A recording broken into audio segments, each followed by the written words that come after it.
What's good, my fellow GeoGeeks and MetaMappers? Spatial Ninja here, bringing you this next episode of MetaMapping.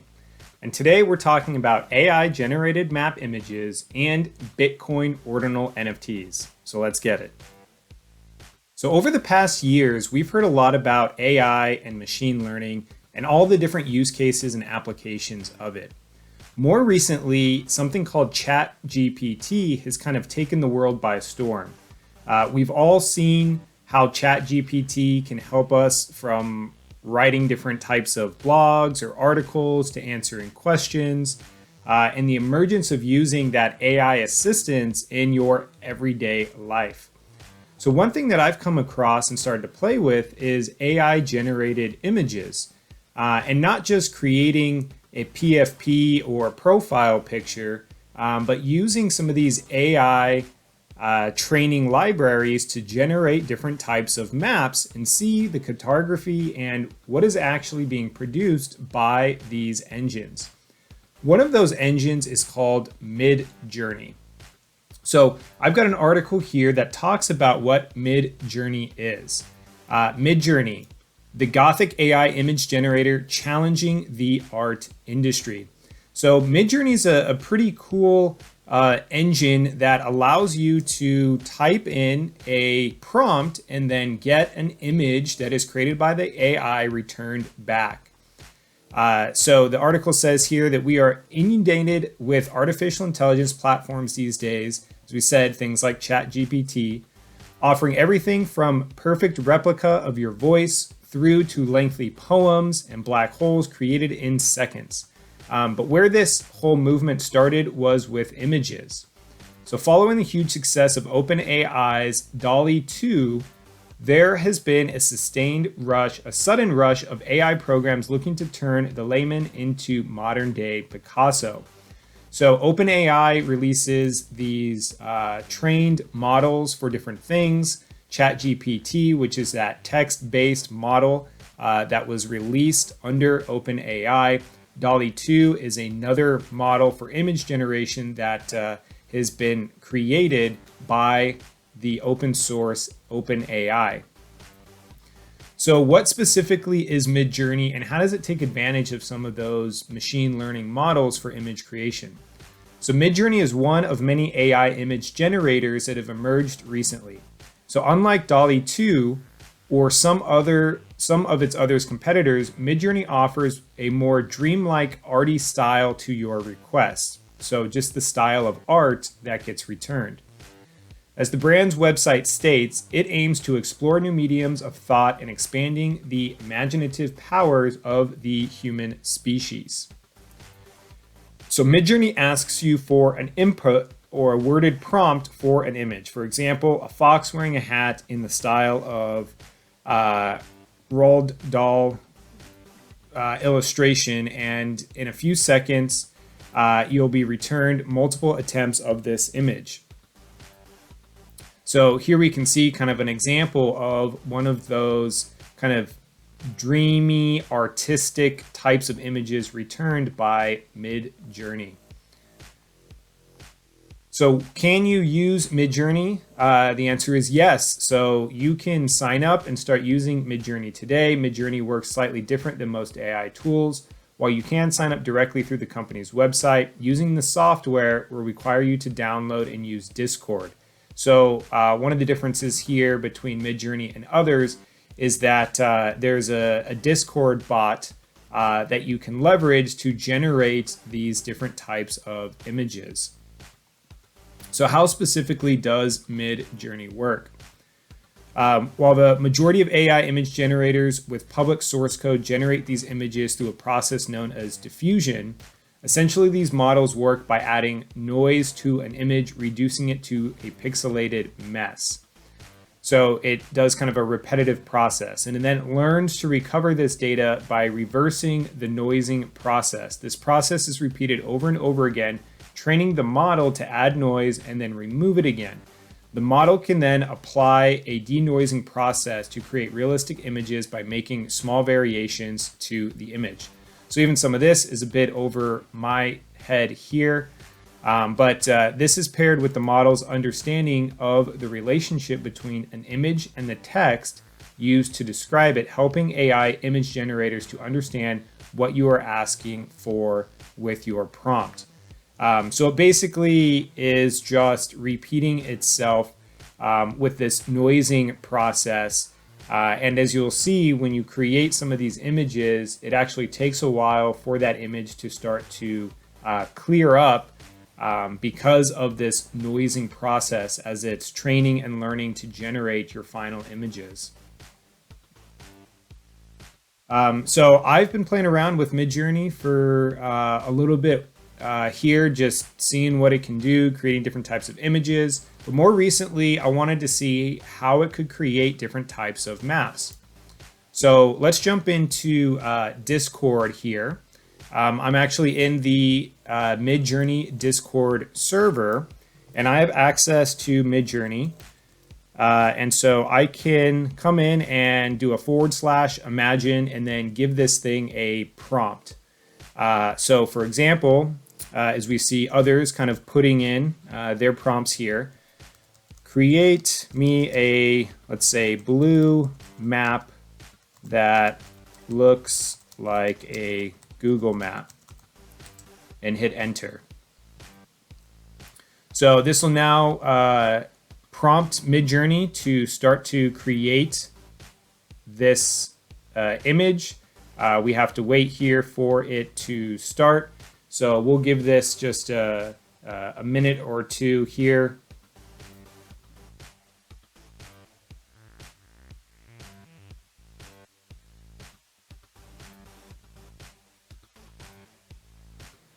Okay, so the Midjourney Discord server was taking a bit too long to respond to the prompt. So I went ahead and added the bot to our Meta World Maps Discord server and added in and asked the same prompt. So create me a blue map that looks like a Google map.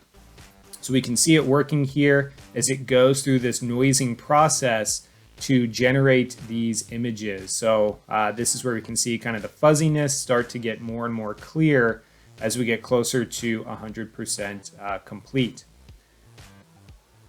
93%, we can start to see a couple of map options coming in here. There we go. So now we have these 4 different maps that have been created by Midjourney. So interesting to see the different types of maps that are coming in here. So these are definitely more on the artsy side, not a traditional kind of GIS map, but we've got 4 variations. And if, for example, we like one of these variants, using Midjourney, we can then say, well, create me a variation of this second map. And so this will then take that map into consideration and then create 3 or 4 other different variations of that same map. Or I should say I chose the third option here, so we're going to see 4 variations of this third map here. And if we do like one of these maps, we can then get a full-size image generated for it. So we'll start that prompt as well. So now we've got this full-size generated map of that third map that was created by Midjourney that we can save and use and download. And here are the different 4 variations. So we can see that the aesthetics of these maps are very similar to the first round of creating it. Just some of the roads that look here are laid out slightly differently. But just a very slight different 4 sets of variations from that first map. So pretty cool. You know, I think this is very interesting here, and a lot of different possibilities with not only these AI image creators, but potentially using them to generate different types of artistic, stylistic maps. Obviously, this does take a lot of the GIS work out of this, but this is a new kind of emerging space, and some of these maps are very, very cool here. So we'll come back around to some of these AI generated maps here in a minute, but let's move on to what are Bitcoin ordinals. So the second topic that I want to talk about on this episode of MetaMapping. So what are these ordinals? This is also kind of a new, kind of emerging buzz right now in the NFT space and in the Web3 space.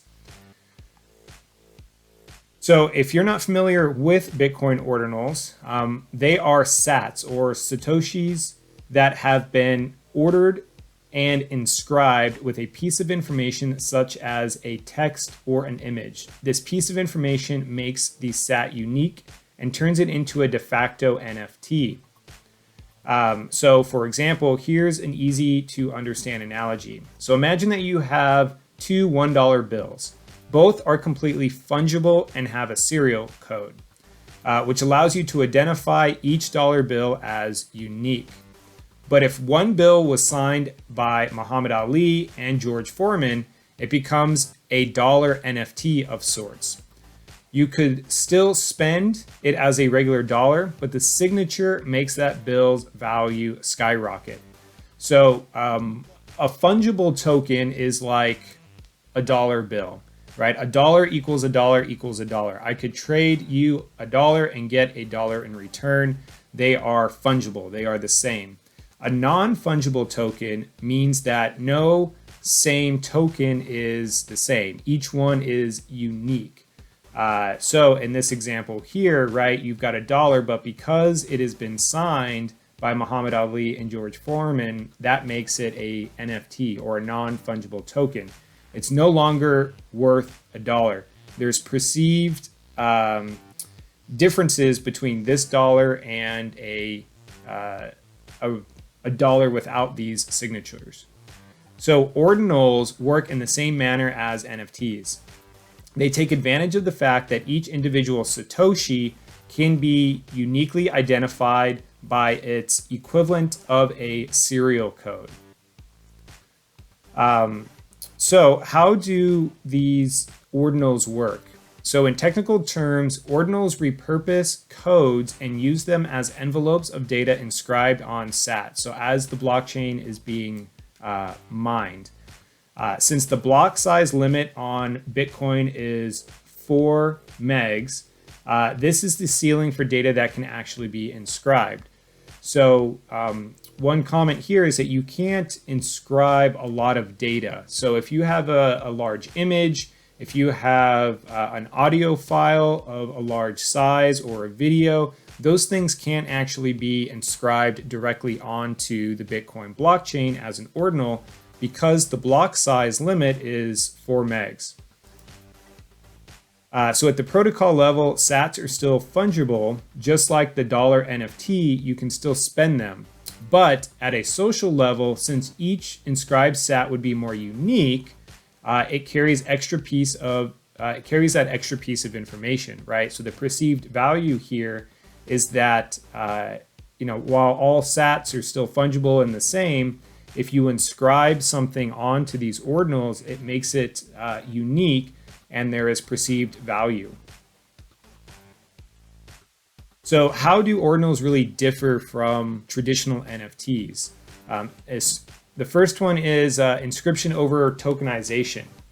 So as you may be able to tell, ordinals are de facto NFTs, but not really. Technically, they are still only sats. So unlike NFTs, which are minted, so they haven't been existed, they weren't previously existed, and they are being created as new tokens, ordinals have the raw file data inscribed directly onto them into the Bitcoin blockchain. So these sats already exist, right? So as miners are doing work, they're creating these sats, and they already exist. So for ordinals, you're just going back and you're inscribing something on an existing sat versus NFTs, which you are creating a brand new token that lives on the blockchain. On-chain nature. On one hand, ordinals are not really fungible since they use a workaround to create NFT-like construction. But on the other hand, NFTs on other chains can contain reference points to files that are not even hosted on the actual blockchain. Ordinals, however, contain the actual raw file that are directly written onto the Bitcoin blockchain. So most NFTs today, while you are creating a unique token, you're referencing metadata, you're referencing that image that is stored somewhere else. So all that data, all that image information isn't actually stored on the blockchain. The token is, but the token just references that metadata. With ordinals, you're actually taking that metadata and inscribing it directly onto the blockchain. So that's a major difference between a lot of traditional NFTs and ordinals.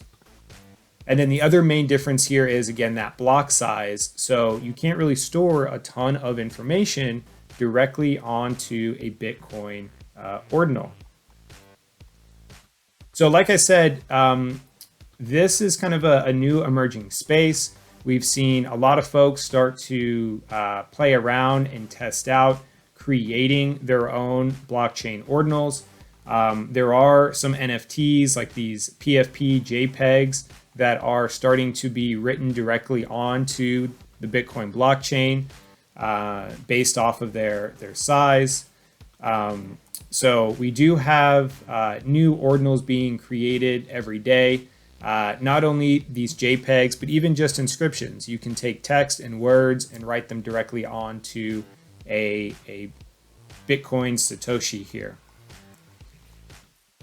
Now, because there are those limitations in the size of storing something directly on the Bitcoin blockchain, just like with Ethereum and that layer 1, there are layer 2s that are starting to be created that use that particular blockchain as the security mechanism, but they add an extra layer on top of that blockchain to allow you to do transactions faster, cheaper, more scalable, and do some other smart contracting types of use cases. And so Stacks is a layer 2 blockchain that lives on top of Bitcoin.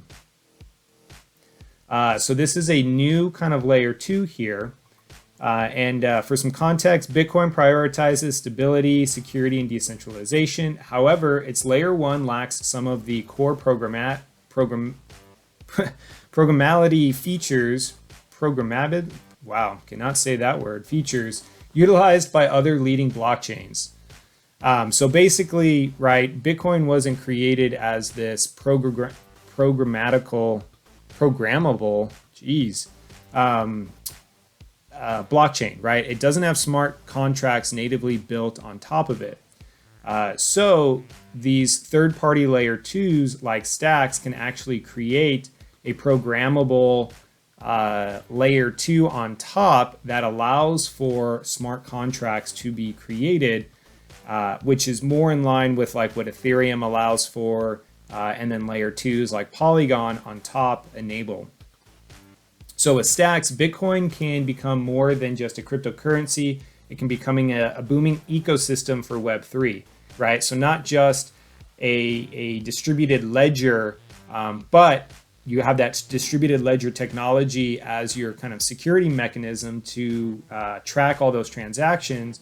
Now you've got this layer 2 on top that has and enables smart contracts so that you can interact, verify things with that blockchain, do other types of things using that smart contract, enable decentralized apps or dApps, and then still leverage Bitcoin's security underneath. So what is Stacks specifically? It's an open source layer 2 blockchain that introduces smart contracts and decentralized applications to Bitcoin. Stacks chose to build on top of Bitcoin because of two main reasons: Bitcoin's security, as well as Bitcoin's network effects, which kind of go hand in hand, right? The more miners that you have securing and mining Bitcoin, then the more secure Bitcoin's network becomes. So here in this diagram, you can kind of see an example of this, right? So you have Bitcoin as that layer 1 network, proof of work, high security, store of value, low scalability. Then Stacks builds on top of that network. Proof of transfer, high security, high scalability, smart contracts, decentralized storage system. So again, now starting to enable kind of these NFTs, more traditional Ethereum NFTs on top of Bitcoin, where you don't need to inscribe directly as an ordinal, but you're using Bitcoin as the security blockchain, and then you are building NFTs in Stacks. Very similar to Polygon on top of Ethereum. You can mint Polygon NFTs. It's leveraging the Ethereum network, but you have some improvements to the security and scalability using that layer 2. So what is proof of transfer that Stacks implements here? Proof of transfer is a novel process for confirming Stacks blocks on the blockchain. So this starts to get a bit more technical. With Stacks, proof of transfer requires miners to send Bitcoin on that Bitcoin network to other Stacks network participants rather than a burn address. Since Stacks can read the Bitcoin network state, it can then verify the occurrence of these Bitcoin transactions. The Stacks protocol then randomly selects a winning miner for that block and rewards them with Stacks native token, STX. So kind of similar to Bitcoin, as you are verifying these transactions, you're essentially rewarding that miner who's verifying that transaction with the Stacks token. So proof of transfer is also a remarkably sustainable solution to Bitcoin's I'm not going to get that word. Programmability. I'm going to do it. Programmability. There we go. We got it. Bitcoin's programmability and scalability. And too early in the morning today. Instead of using more energy, Stacks miners recycle Bitcoin's proof of work by transacting Bitcoin and in turn produce new Stacks blocks. And here's another diagram that kind of shows how that security mechanism takes place using Stacks. What are Clarity smart contracts? So Stacks creates smart contracts with a coding language called Clarity, designed specifically for Stacks. Clarity is optimized for predictability and security.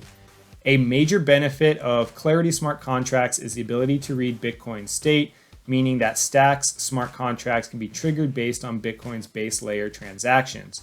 So again, you've got all your transactions stored on the Bitcoin network.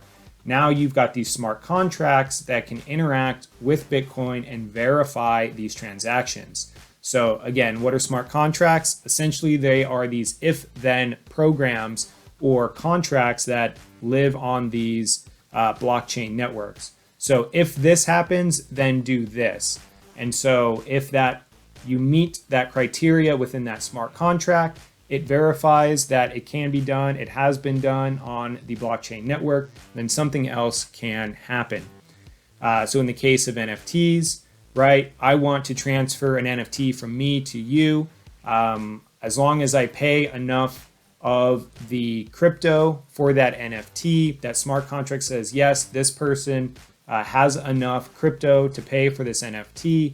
It verifies that that NFT is available for sale on the blockchain. It then executes that contract and then transfers that NFT from someone else's Bitcoin wallet to your Bitcoin wallet, or Stacks wallet to your wallet.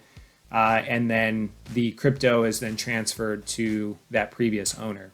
So just like a contract with, I want to buy something from somebody, a new car, a home, there's a contract with that says what I am doing in return for that house, putting down a down payment, I'm making some sort of payment. A smart contract is the same premise. Here we can see a variety of the different applications that are being built on the Stacks ecosystem. The one that I want to focus in on is Stacks NFTs. So these are, again, digital collectibles and real-world ownership rights, and are possible on the Stacks blockchains thanks to those Clarity smart contracts. Stacks NFTs are settled on and secured by the Bitcoin base layer.